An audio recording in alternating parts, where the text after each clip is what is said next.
Most people think Enzo Ferrari built an empire. He didn't.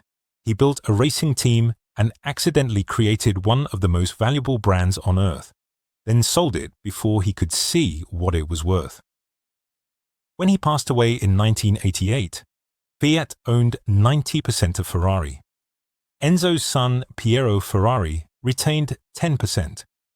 Enzo himself had sold the majority stake 2 decades earlier. The Agnelli family, who controlled Fiat, accumulated billions in wealth from Ferrari's appreciation. Enzo Ferrari received capital to continue racing, but surrendered equity ownership. He built the brand. Others owned the compounding returns. In this video, we would be looking at 4 strategies that explain this outcome. This is not a story about cars. This is a case study in what happens when the creator needs capital more than capital needs the creator. February 18th, 1898.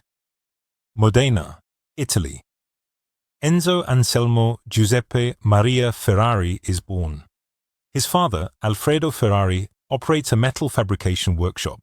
He shapes metal for railways and industrial equipment. The work requires precision, material knowledge, and mechanical discipline. Enzo grows up surrounded by metal, heat, and function. This is not abstract creativity. This is applied physics. By 1918, Enzo works as a test driver for CMN, a small car manufacturer. By 1920, he joins Alfa Romeo as a racing driver. He is competent, not exceptional. His skill is understanding what makes cars win. In 1929, Alfa Romeo allows him to form Scuderia Ferrari, a racing team managing Alfa Romeo cars. He does not own the cars. He does not design the engines. He manages operations within someone else's system. In 1938, Alfa Romeo absorbs Scuderia Ferrari into its internal division. Ferrari accepts a management position, then leaves within 2 years. The agreement prohibits him from using the Ferrari name on racing cars for 4 years. He cannot race under his own name. He lacks capital to build cars independently. He has reputation, but reputation does not manufacture engines. In 1940, he founds Auto Avio Costruzioni.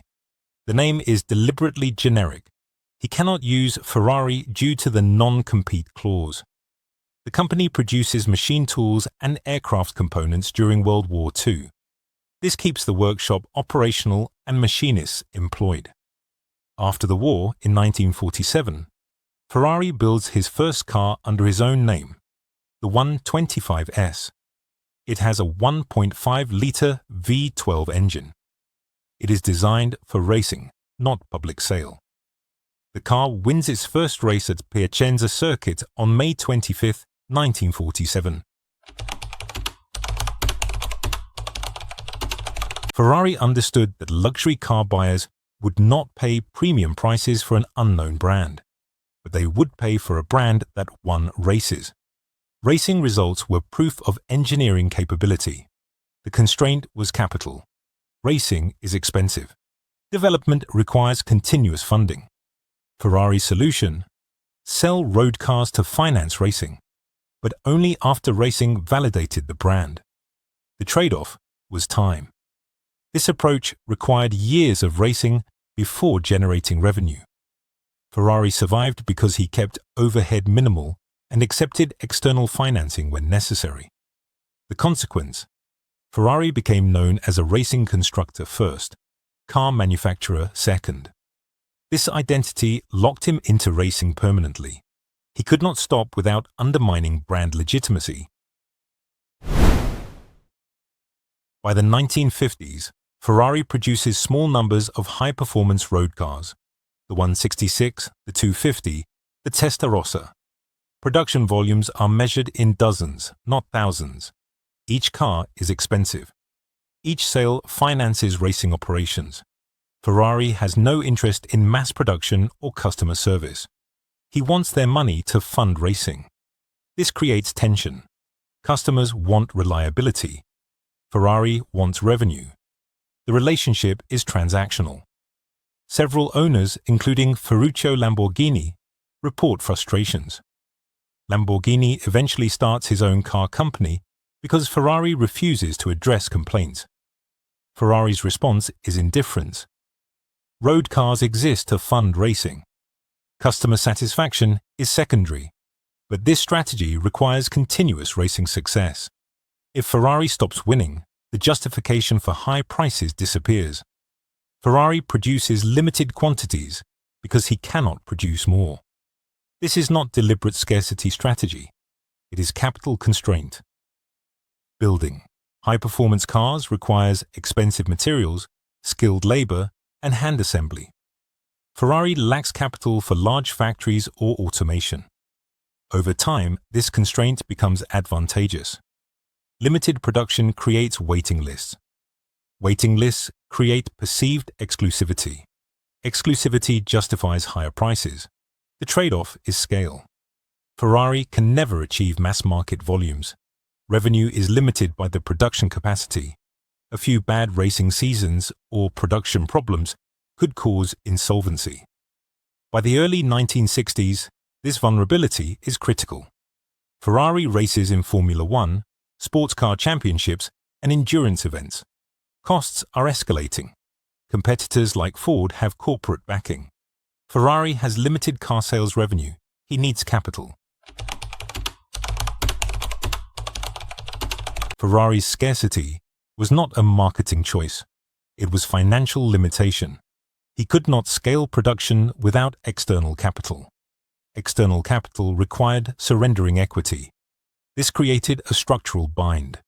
To remain independent, he needed to limit production. But limited production limited revenue. Limited revenue made racing expensive relative to income. Expensive racing required external funding. External funding required equity dilution. The creator's dilemma: grow and lose ownership, or stay small and risk irrelevance.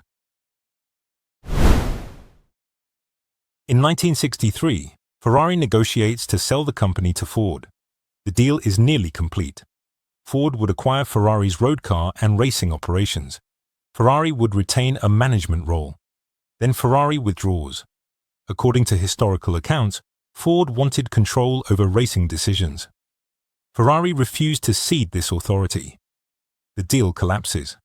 But Ferrari still needs capital. Racing costs are not decreasing. In 1969, Fiat acquires 50% of Ferrari. The structure is specific. Fiat purchases 50% of the road car division. Ferrari retains 50% of road cars and 100% of the racing division. Scuderia Ferrari. Fiat provides capital. Ferrari retains operational control of racing. This is survival transaction. Ferrari needs money to continue racing. FIAT provides it in exchange for equity and future profit participation. The trade-off is ownership. Ferrari no longer owns the majority of the business bearing his name. He retains influence. Fiat has veto power over major financial decisions. In 1988, shortly before Enzo Ferrari's death, Fiat increases its stake to 90%. Piero Ferrari, Enzo's son, retains 10%. Enzo's ownership has been almost entirely transferred. Enzo Ferrari dies on August 14, 1988, at age 90. His estate includes the 10% stake that would transfer to Piero, plus personal assets, comfortable but not proportional to Ferrari's brand value. The Fiat deal was not betrayal. It was structural necessity. Ferrari couldn't finance racing at competitive levels without external capital. Fiat provided capital in exchange for equity. The alternative was stopping racing, which would destroy Ferrari's brand legitimacy, or accepting slower development, which would make Ferrari uncompetitive. Ferrari chose operational continuity over ownership preservation. This was rational given his priorities, but it permanently transferred wealth accumulation from Ferrari's descendants to Fiat's shareholders. Today, Ferrari operates as a publicly traded company. It was spun off from Fiat Chrysler in 2015. Market capitalization exceeds $70 billion. Annual revenue is approximately $6 billion. The Agnelli family, through their holding company Exor, retains significant ownership. Piero Ferrari still holds approximately 10%, now worth several $billion. Enzo Ferrari's name remains on every car. His image is central to brand identity. The prancing horse logo he adopted in 1929 is globally recognized, but the financial returns from Ferrari's appreciation flowed primarily to Fiat shareholders, not to Enzo Ferrari or his direct heirs beyond Piero's stake. This outcome was not inevitable in 1947. Ferrari could have scaled more slowly, avoided racing, or sought different capital partners with different terms, but each alternative carried costs. Slower scaling risked irrelevance. Avoiding racing eliminated his competitive advantage. Different partners might have demanded even more equity or operational control. Ferrari made trade-offs that prioritized racing dominance and brand prestige over equity preservation. Those priorities delivered the outcomes he wanted during his lifetime, but they also determined that the compounding financial value of the Ferrari brand would not accumulate within his family. Enzo Ferrari retained operational control of racing until his death. He shaped Ferrari's identity, determined which races to enter, selected drivers, and maintained veto power over design decisions. He had cultural authority. He did not have financial ownership proportional to that authority. Cultural authority is real power. It shapes decisions, influences outcomes, and creates legacy. But it does not compound financially across generations in the way equity ownership does. When Enzo died, his authority died with him. His equity stake, reduced to minority status, passed to his son. The majority stake, held by FIAT and later public shareholders, appreciated independent of Ferrari family control. Enzo Ferrari's story follows the pattern we have examined throughout this series. The lesson is not that Ferrari made a mistake. His priorities were clear. He wanted to race at the highest level. Racing required capital. Capital required equity dilution. He accepted this trade-off. The lesson is that the trade-off was structural. Ferrari could not simultaneously maximize racing performance and retain full ownership without access to sufficient personal capital. He did not have that capital, so he made the trade. The result? Ferrari achieved legendary status in motorsport. He built one of the most prestigious automotive brands in history. He lived comfortably, but he did not accumulate wealth proportional to the value of the brand bearing his name. The Agnelli family, who controlled Fiat and provided the capital Ferrari needed, accumulated that wealth. They owned the equity. The equity appreciated. They captured the returns. This is not a moral judgment. It is a description of how capital functions. Equity ownership determines wealth accumulation. Operational control, cultural influence, and creative authorship do not unless they are paired with equity ownership. Ferrari retained control and influence. He did not retain ownership. The wealth flowed to the owners.